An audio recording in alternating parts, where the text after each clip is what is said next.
Hello everyone, welcome to Sai core. तो हम लोग देख रहे थे, पिछला वीडियो में हम लोग देख चुके हैं basic of reproductive system.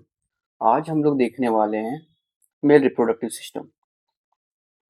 Male reproductive system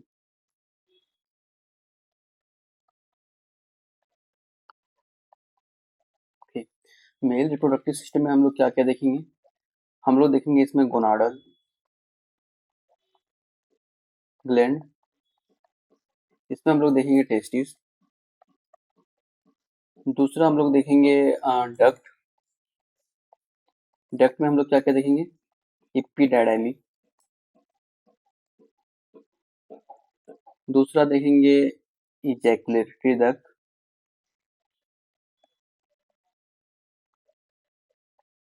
और हम लोग देखेंगे डिक्टस डाइफरेंस, डायफ्राम। और फिर यूरेथ्रा देखेंगे। फिर थर्ड में हम लोग देखेंगे accessory gland. Accessory gland okay. अब यहाँ पे एसेसरी ग्लैंड में हम लोग देखने वाले हैं सेमिनल वेसिकल। Seminal vesicle. दूसरा देखने वाले हैं प्रोस्टेट ग्लैंड। Prostate gland. और फिर हम लोग देखने वाले हैं कॉपर्स ग्लैंड।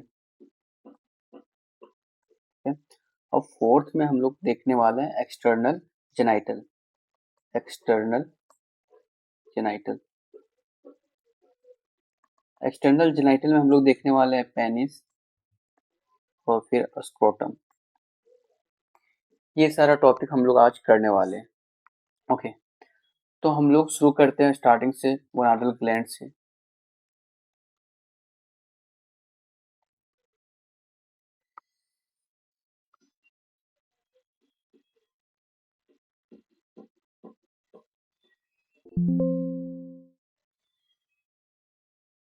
चलो हम लोग आगे देखते हैं।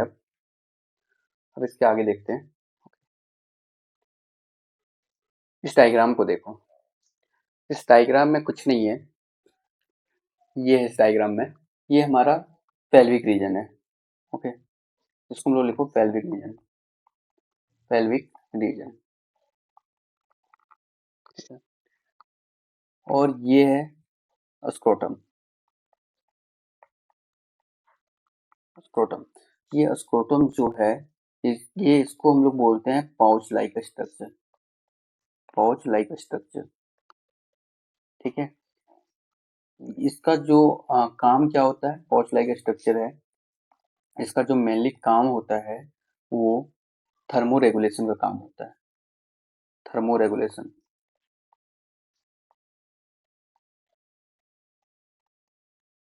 थर्मो रेगुलेशन का है, ये टेम्परेचर को मेंटेन रखता है अराउंड टेम्परेचर अराउंड 30 डिग्री के 35 डिग्री के अराउंड मेंटेन रखता है। हमारे बॉडी टेम्परेचर से कम टेम्परेचर होता है स्क्रोटम का, इसलिए स्क्रोटम मतलब ये testis outside of the body होता है।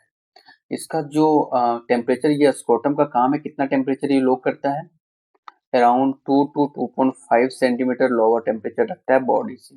ओके, अब हम लोग देखते हैं ये जो पार्ट है इसको हम लोग बोल रहे हैं यूरिनरी। इसको बोलते हैं यूरिनरी ब्लैडर। अब ये जो स्क्रोटम वाला पार्ट है, ये स्क्रोटम वाला ये यहाँ से डिवाइड होता है लाइक ऐसे। अब इस पार्ट में यहाँ पे जो होते हैं, यहाँ ये जो पार्ट है यहाँ पे टेस्टिस होता है, ठीक है। बट यहाँ पे जो होता है ये लाइक ऐसे ग्लोब्यूल जैसा होता है यहाँ पे, ये राउंड, इसको हम लोग बोलते हैं, फिर देखो इसको हम लोग बोल रहे हैं टेस्टिस।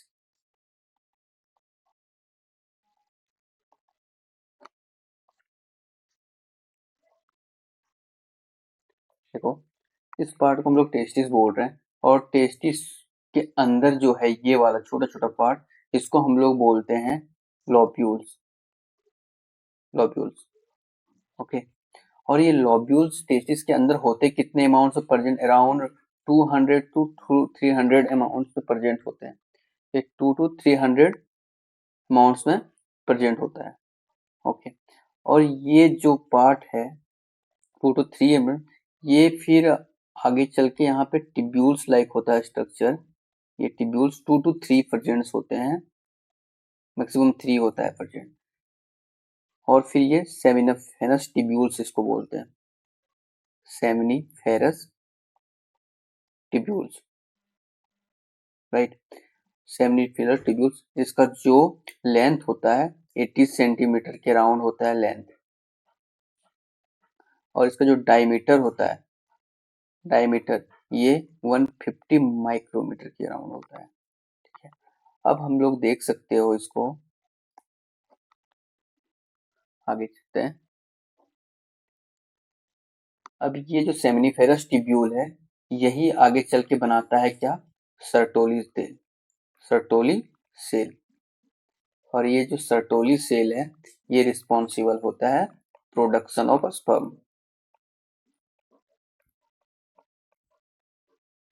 तो स्पर्म का सिंथेसिस ऐसे होता है। अब हम लोग देखते हैं इस टेस्टिस के अंदर कि टेस्टिस के अंदर का पार्ट कैसे कैसे होते हैं, लाइक बने कैसे हैं, ये सब। ठीक है, अब ये जो टेस्टिस है, इसको हम लोग थोड़ा बड़ा कर लेते हैं, कैसे। ठीक है, इसके अंदर जो लोब्यूल्स प्रेजेंट होते हैं, ये लोब्यूल्स है। ठीक है, और लोब्यूल्स, इसको हम लोग जो बोलते हैं लोब्यूल्स, और यहाँ सेमिनिफेरस टिब्यूल्स होते हैं 1%। ठीक है, अब इसी में अटैच होता है टेबुलाई रेटिकुलाई, ये इसको हम लोग बोलते हैं ट्यूबुली रेक्टी। ठीक है, और ये आगे चल के ये मर्ज हो जाता है, ये से मर्ज हो जाता है, और हम लोग फिर इस पार्ट को बोलते हैं रेटिटेस्टिस, रेटिटेस्टिस। ठीक है, और फिर ये आगे चल के आगे और मर्ज होता है, आगे चल के ये ऐसे बना लेता है मर्ज होके, इसको हम लोग बोलते हैं, ये आगे पार्ट यहाँ से ये निकल के आता है और ये फॉइल लाइक स्ट्रक्चर बना लेता है, ऐसे ये फॉइल लाइक स्ट्रक्चर बना लेता है, और हम लोग इस फॉइल लाइक स्ट्रक्चर को बोलते हैं वासा रेक्टा, वासा। ये फॉइल लाइक स्ट्रक्चर को हम लोग वासा रेक्टा नहीं बोलते हैं, इसको हम लोग बोलते हैं एपिडाइमिस, एपिडाइमिस। इसका एक और नाम होता है, मतलब इसको हम लोग बोलते हैं सिंपली हाई कॉइल्ड स्ट्रक्चर। ठीक है, अब ये जो यहाँ से गया और ये जो हमारा वासा रेक्टा ये वाला पार्ट है, ये आगे चला जाता है, लाइक ऐसे ये चला जाता है यूरिनरी ब्लैडर के पास, और ये आगे आता है ऐसे, और यहाँ पे एक एम्फुला बना लिया जाता है, लाइक एम्फुला, फुला, और इसका काम है स्पर्म को कुछ देर के लिए स्टोर करना। ओके, और ये जो एम्फुला है, ये लाइक फिर आगे बढ़ता है, और यहाँ पे एक ग्लैंड होता है प्रेजेंट, मतलब एक वेसाइकल प्रेजेंट होता है, वेसाइकल, इसको हम लोग बोलते हैं सेमिनल, हाँ, सेमिनल वेसाइकल बोलते हैं इसको हम लोग, सेमिनल वेसाइकल। इसको हम लोग थोड़ा जूम कर लेते हैं ताकि हमें समझने में इजी हो थोड़ा, और देखते हैं होता है कि नहीं होता है। ओके, हो गया, लेट्स सी। ये वाला पार्ट देखो आगे जूम हो गया है। अब ये जो साइकिल है ये प्रेजेंट है। अब यहाँ पे एक डक्ट होते हैं, इस डक्ट को हम लोग बोलते हैं इजैकुलेटरी डक्ट, इसको हम लोग सिंपल लिख लो, इजैकुलेटरी डक्ट। थोड़ा पेन साइज छोटा कर लो।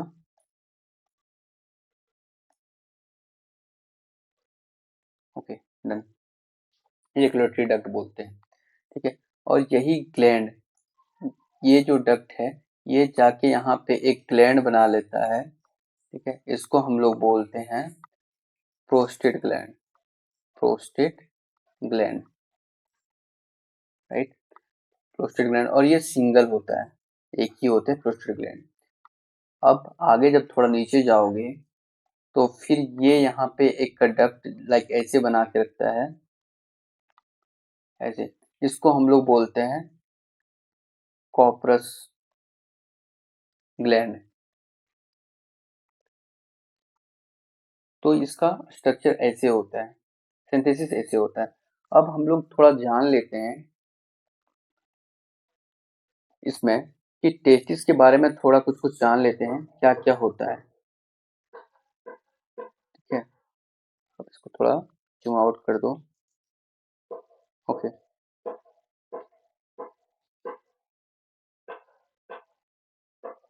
हम लोग बेसिक इंफॉर्मेशन देख लेते हैं टेस्टिस के बारे में, क्या क्या होते हैं। ये टेस्टिस, ये जो टेस्टिस होता है ये पेयर्ड शेप का होता है, पेयर्ड ओवल शेप,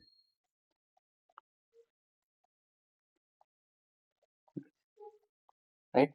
इसका जो वेट होता है, टेस्टिस का वेट अराउंड 10 to 15 ग्राम होता है। और इसका हम लोग देख सकते हो यहाँ पे लेंथ, ये लाइक ये टेस्टिस है, इसका जो लेंथ है ये 5 सेंटीमीटर के अराउंड होता है, और ये डायमीटर जो है वो 2.5 सेंटीमीटर का होता है। लेंथ 5 सेंटीमीटर,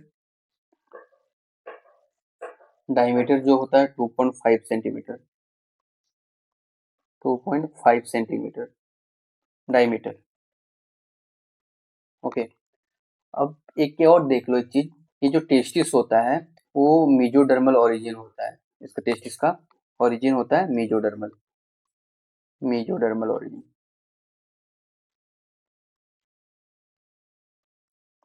ठीक है, अब हम लोग कुछ और देख लेते हैं इसका, जिसको हम लोग बोलते हैं मतलब ये जो मेजोडर्मल ओरिजिन है, आगे देखो, ये जो मेजोडर्मल ओरिजिन है ये कब होता है, ये टेस्टिस जो डेवलप होता है मेजोडर्मल इनिशियली जो डेवलप होता है, इनिशियली डेवलपमेंट कब होता है इसका, जो टेस्टिस होता है ये डेवलप होता है इन पोस्टेरियर पार्ट ऑफ एब्डोमेन, और ये कहाँ होता है, नियर किडनी के पास। ठीक है, ये जो इसका डेवलपमेंट जो होता है nearly around nearly 7 month of the pregnancy कह सकते हो, nearly 7th month of pregnancy. ठीक है, जब प्रेग्नेंट होता है उसके बाद ही ये डेवलप होना शुरू हो जाता है, और फिर ये जो पार्ट है वो डिसेंड हो जाता है, मतलब ये चला जाता है, लाइक कह सकते हो डिसेंड इनटू स्क्रोटम। ठीक है, और कुछ कुछ केस में ये जब स्क्रोटम में डिसेंड नहीं हो पाता है, जब ये स्क्रोटम में डिसेंड नहीं होता है तो एक कंडीशन क्रिएट होता है जिसको हम लोग बोलते हैं क्रेप्टोक्रिस्टिज्म, ये बोलते हैं, जब ये स्क्रोटम में नहीं आ पाता है इस कंडीशन को। अब हम लोग इतना देख लिया तो हम लोग एक चीज यहाँ पे रह गया है, टेस्टिस का लेयर, ये हम लोग देख लो, टेस्टिस का लेयर कितने पार्ट में डिवाइड होता है, ये पार्ट जानना जरूरी है। टेस्टिस तो अगर हम लोग देखते हैं, इसका जो लेयर होता है वो 3 लेयर में डिवाइड होता है।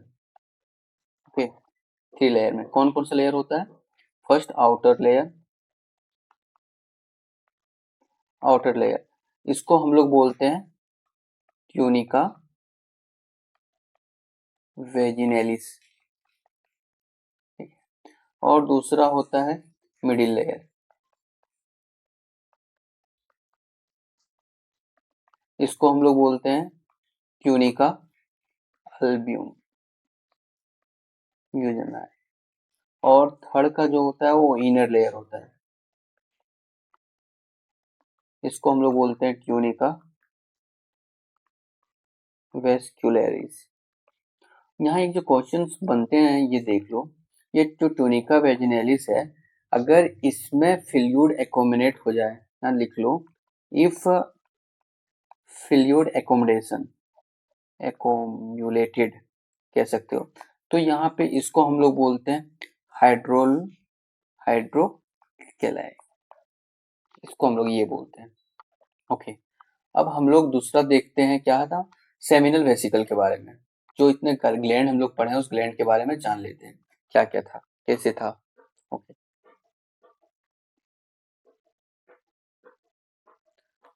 अब हम लोग देखते हैं सेमिनल ग्लैंड के बारे में।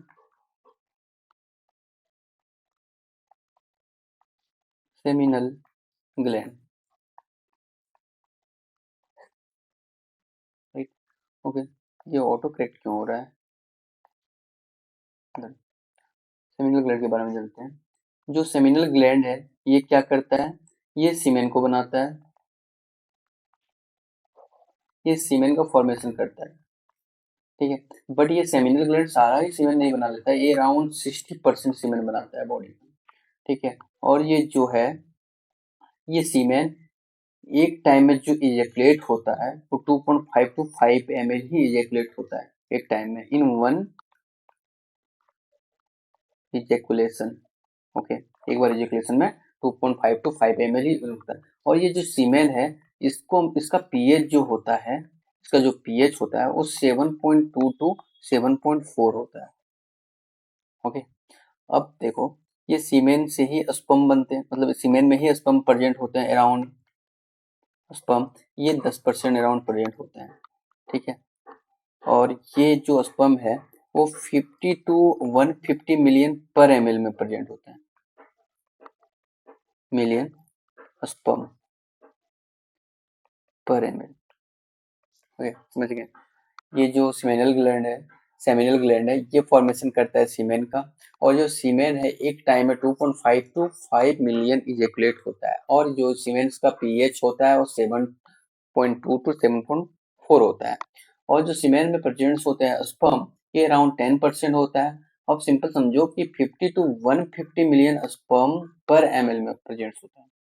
ओके, अब हम लोग एक चीज देख लो यहाँ पे कि ये जो सेमिनल वेसिकल है, इसमें और क्या क्या चीज होते हैं प्रेजेंट। इसमें एक होता है फ्रुक्टोज।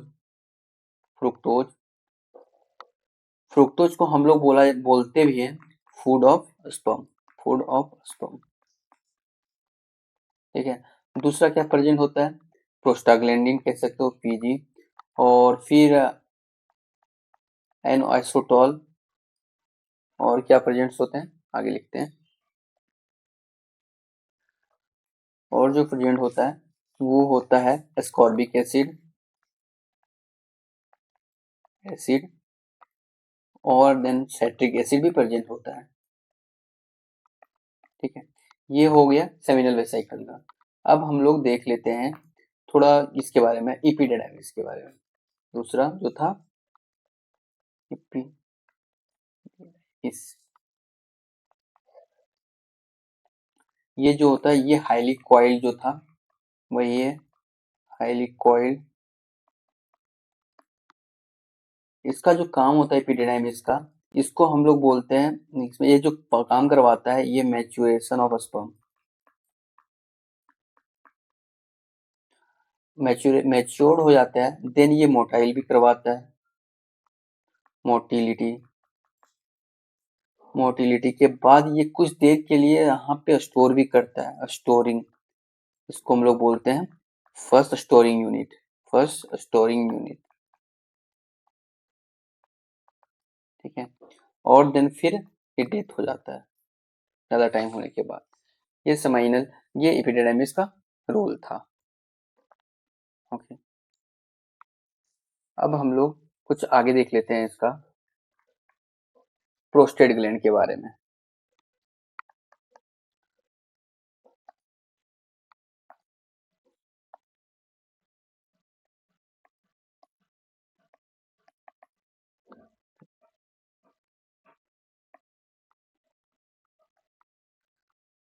प्रोस्टेट ग्लैंड,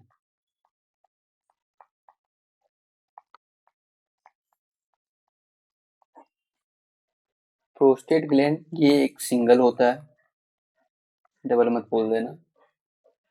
और जो सिंगल होता है, और ये एक सबसे लार्जेस्ट ग्लैंड होता है यहाँ, लार्जेस्ट ग्लैंड। और ये रिलीज क्या करता है, प्रोस्टेट ग्लैंड, ये कैल्शियम आयन, फॉस्फेट आयन। एक बात याद रखना, जो सीमेंस होते हैं वो मिल्की कलर का होता है, मिल्किया, मिल्की लाइक फ्लूइड। वो किसकी वजह से होता है, ये होता है कैल्शियम की वजह से। और यहाँ देख लो, सीमेन का, सीमेन का कलर को कौन डिसाइड करता है और स्मेल को कौन डिसाइड करता है, ये दोनों ही प्रोस्टेट ग्लैंड में ही डिसाइड होता है। ओके। और ये दूसरा, ये क्या रिलीज करता है, प्रोस्टाग्लैंडिन, ये भी रिलीज करता है, ठीक है। और फिर ये एक और करता है जिसको बोलते हैं साइट्रिक एसिड, साइट्रिक एसिड। और यहाँ से एक एंटीबायोटिक भी बनता है, ठीक है। ये जो है, ये एक एंटीबायोटिक भी रिलीज करता है, सबस्टेंस, उसको हम लोग बोलते हैं सेमिनल प्लाज्मिन।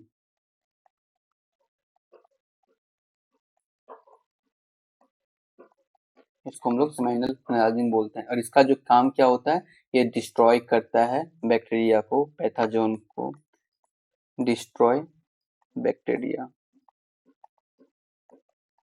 Pathogen, right. अब एक और पार्ट बच जाता है जिसको हम लोग बोलते हैं कॉर्पस ग्लैंड, कॉर्पस ग्लैंड। इसको हम लोग और क्या बोलते हैं, बल्बो यूरेथ्रल ग्लैंड, ठीक है। इसका काम क्या होता है, ये रिलीज करता है लुब्रिकेंट को, ये लुब्रिकेंट को रिलीज करता है म्यूकस, और ये प्रोवाइड करता है लुब्रिकेशन,